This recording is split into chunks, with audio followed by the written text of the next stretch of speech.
Queridos alumnos, bienvenidos a la segunda parte del segundo punto de nuestro tema 5, actividades agrarias, actividad ganadera y actividad forestal. La actividad ganadera y forestal se caracteriza por una combinación de elementos, como ya hemos dicho, tradicionales y modernos. En primer lugar, una ganadería tradicional se basa en la coexistencia de diversas especies con razas autóctonas propias del territorio, en este caso de la península ibérica, con métodos tradicionales, con poca mecanización, con áreas extensivas, como se ve en la pintura, y por lo tanto bajos rendimientos. Mientras que el siguiente paso sería la producción productivista, una ganadería mucho más tecnificada, mucho más intensificada, es decir, tratando de obtener el máximo beneficio de los recursos disponibles, en este caso tanto del espacio como de los propios animales, a través de la industrialización, es decir, mecanización, uso de razas específicas, alimentación científicamente comprobada, métodos optimizados, etc. Ordeñadoras automáticas, una alimentación especial y en general la estabulación. La ganadería productivista va unida al sentido intensivo y el sentido intensivo de la ganadería se corresponde con la estabulación, los establos, donde los animales están en un espacio reducido, alimentados con piensos especiales y suele ser razas seleccionadas, es decir, no razas autóctonas de la península ibérica, sino razas extranjeras dedicadas especializadas en el consumo humano y por lo tanto localizadas cerca de estos centros. Finalmente, la etapa postproductivista busca, como ya hemos dicho, evitar este uso intensivo que puede ser dañino para el medio ambiente, puede llevar a la producción excesiva que contravendría, por ejemplo, los postulados de la PAC en sus orígenes, es decir, va en contra de las cuotas que se habían establecido, por lo tanto los ganaderos no obtenían los beneficios necesarios ya que se veían obligados a deshacerse de estos excedentes o el mercado tenía que intervenir de alguna forma. Y además va en contra de los principios de protección animal. Por lo tanto, se busca un método postproductivista, en el cual se diversifica la producción, aparecen otras razas, se mantienen las razas autóctonas, las técnicas tradicionales, se busca una extensificación, es decir, no es una ganadería intensiva, tratando de obtener el máximo beneficio del menor espacio posible, sino extensiva, con grandes áreas, con técnicas tradicionales, etc. Depende del medio físico, mientras que la intensiva estaba desligada de él. La intensiva puede localizarse en cualquier lugar, simplemente es un establo que se construye, mientras que la extensiva depende, por supuesto, del medio en el que nos encontremos, lo cual va a definir, por ejemplo, el tipo de animales que nos encontramos. De esta forma, la ganadería bovina de vacas se va a dar sobre todo en las dehesas, que ya sabemos que están en la zona occidental de la península ibérica, donde encontramos hierbas, arbustos, etcétera, donde se pueden alimentar los animales, en zonas naturales, aunque con presencia humana, pero también en el norte, en los pastos oceánicos, gallegos, asturianos, etcétera, donde nos podemos encontrar estos grandes rebaños, que en una forma más tradicional y en un régimen extensivo pastan en la hierba. Distinguimos entre ganadería de carne y ganadería de leche, pues si bien hay producciones mixtas, estas están casi desapareciendo, ya que el mercado prefiere especializarse, especializándose también las especies, las razas de vacas dedicadas a uno u otro quehacer. Las razas dedicadas especialmente a carne se dan entonces de forma extensiva en las dehesas y en el norte o de forma intensiva en establos que suelen estar situados allá donde haya mercado, es decir, cerca de las ciudades. Mientras que las de leche estarían igualmente las extensivas en el norte y las intensivas cerca de las ciudades. El mercado de la leche ha sufrido un revés con las cuotas establecidas por la PAC, por lo tanto se ha reducido la producción, lo cual ha llevado a esta extensificación. De nada sirve invertir enormemente en una producción tratando de conseguir el máximo número de litros de leche, por ejemplo, si luego la PAC nos va a prohibir vender todo esto. Por lo tanto, se opta por la extensificación. Otras especies sería la ganadería ovina, por ejemplo, muy típica del centro peninsular, protegida, por ejemplo, en sus formas más tradicionales mediante subvenciones y procedimientos como el mantenimiento de las cañadas, que puede igualmente dedicarse a carne y leche, pero también a la producción de cuero o de lana, aunque es bastante minoritaria. Se va a dar sobre todo de forma extensiva en los secanos del interior, en las dos Castillas, pero también va a haber una forma intensiva en establos que se está incrementando ligeramente.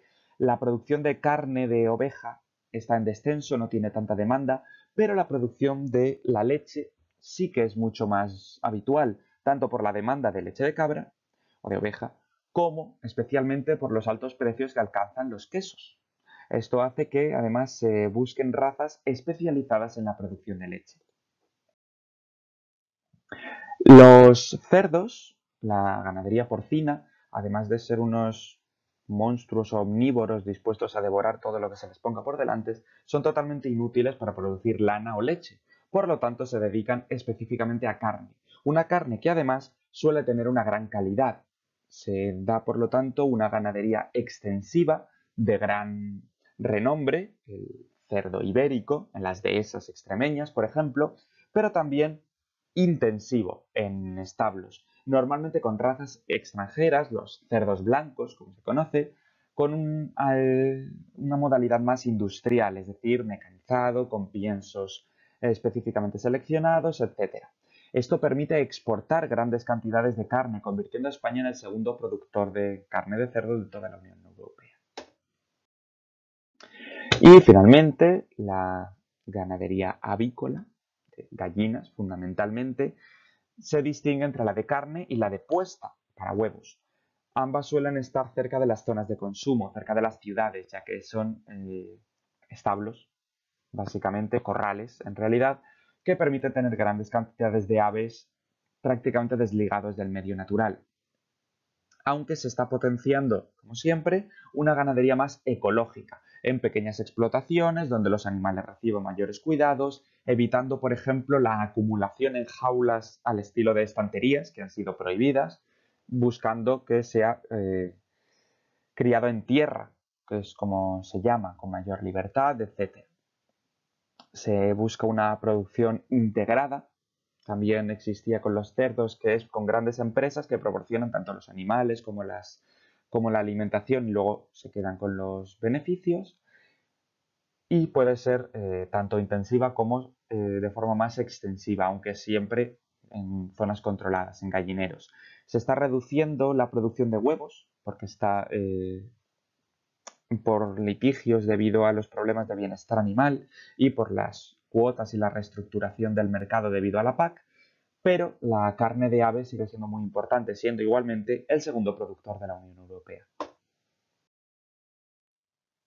Por lo tanto, la actividad ganadera se puede distinguir según su estructura, en tradicional, productivista y postproductivista, así como en extensiva e intensiva, y por su producción, por los tipos de animales que utilizamos, ovino y caprino, que suelen ir unidos, porcino y avícola. Es decir, tradicional, con los métodos propios de esta modalidad, es decir, técnicas tradicionales, bajos rendimientos, razas propias del lugar. Postproductivismo está especializado bien en carne, bien en leche, bien en producción de huevos, etcétera, con razas igualmente especializadas, tecnificación, selección de piensos, etcétera. Y el postproductivismo, que apela por la diversificación, la extensificación y el bienestar animal. Recordad que extensiva es tratar de simplemente desarrollar la actividad ganadera en el propio medio sin invertir específicamente en maximizar los rendimientos, está vinculado al medio físico, suele ser al aire libre, en pastos, etc. Y se está potenciando últimamente para garantizar el bienestar animal, para garantizar todas estas medidas establecidas por la Unión Europea y es típico de la España húmeda. Mientras que la intensiva o industrial se da en establos, con piensos elegidos, cerca de los centros de consumo, con razas seleccionadas específicamente, técnicas modernas, unión con las industrias suele estar, por ejemplo, cerca de las industrias de procesamiento cárnico, eh, de elaboración de productos ya preparados para la venta en los supermercados, etcétera, y se ha ido aumentando a medida que los pastos se iban reduciendo debido a otros usos y por la mayor demanda que obliga a mayor producción y por lo tanto la intensiva es la solución, aunque tiene este problema, ya lo hemos dicho, de ir en ocasiones en contra de la legislación vigente. La producción está centrada, por supuesto, en el norte, Galicia, Asturias, Cantabria, Cataluña y Aragón. La bovina de carne y leche, extensiva o intensiva y ceñido a las cuotas europeas, especialmente para la leche. La ovina y caprina, igualmente de carne y leche, pero también de lana y cuero, aunque en menor escala. Puede ser extensiva o intensiva, como ya hemos visto. Y tiene gran peso la elaboración de los quesos. A menudo son razas extranjeras, traídas a España. La porcina, para el fresco, para los embutidos, con extensivos de gran calidad, cerdo ibérico, o intensivos con otras especies como el cerdo blanco. Sistema de integración con grandes empresas y debe cumplir las exigencias de bienestar animal. Aún así, cumple grandes expectativas y permite a España ser la segunda mayor productora de la Unión Europea. La producción avícola de puesta, es decir, de huevos, intensiva o alternativa, es decir, más extensiva, sobre suelo, en corrales, etc. Y de carne intensiva o extensiva. Debe ceñirse a la normativa de bienestar animal que ha estado muy encima de la producción avícola, pues las gallinas se las solía básicamente amontonar, como si fueran objetos, y por eso se ha vigilado de cerca. Y permite, por la gran producción española, convertirnos en el segundo exportador de carne de ave de la Unión Europea. La producción forestal, en cambio, va a estar concentrada en dos grandes grupos de especies, las frondosas, propias del clima oceánico, como las hayas, por ejemplo, de León, Cantabria, Huelva y, sobre todo, de Galicia y de Asturias, las grandes productoras madereras de la península ibérica. Pero también las coníferas, como pueden ser las de Segovia y Soria. Como vemos en esta imagen, que obviamente no se corresponde con la península ibérica, la actividad maderera se ha dedicado sobre todo a la tala para su uso en aserraderos, en los cuales se transforman las maderas en productos elaborados o semi-elaborados para diferentes usos. Uno de los más tradicionales es la construcción, que tiene grandes ejemplos eminentes a lo largo de la historia y en diferentes lugares del mundo, pero también de forma quizás más discreta la construcción y elaboración de muebles o el triturado para fabricación de tableros rellenos de conglomerado o la pasta de papel y otros usos como puede ser la resina para los disolventes y el corcho para tapones, siendo este muy importante ya que España es la segunda productora mundial de corcho. Finalmente, a los productos forestales se les puede dar otro uso, como puede ser los biocombustibles, la biomasa y el uso de setas y hongos. Por lo tanto, las especies utilizadas son fundamentalmente las frondosas y las coníferas. Se utiliza para el aserrío, es decir, su trabajo en aserraderos, donde se tritura, se utiliza la resina, el corcho, la biomasa, setas y hongos.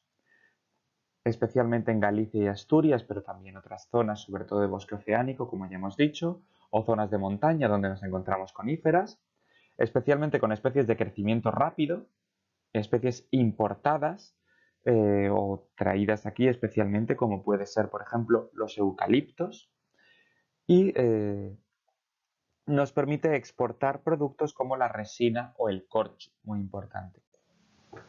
Aunque la madera como tal tiene que importarse del exterior, de grandes bosques europeos, fríos o tropicales. La PAC, que vemos que lo afecta a todo, y el Plan Forestal Español, están buscando proteger y fomentar el aprovechamiento de los bosques mediante repoblaciones, que ya hemos dicho que tienen que ser sensatas y adecuadas, mediante la silvicultura, es decir, este cuidado de los bosques que combina la explotación con otros usos, con la limpieza para evitar incendios, etc.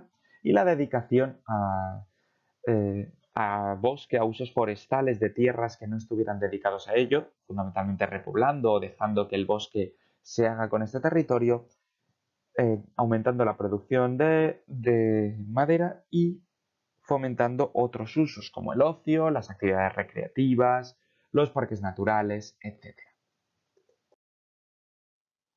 Ese es el final de este punto, así que muchas gracias y cualquier duda no dejéis de consultar.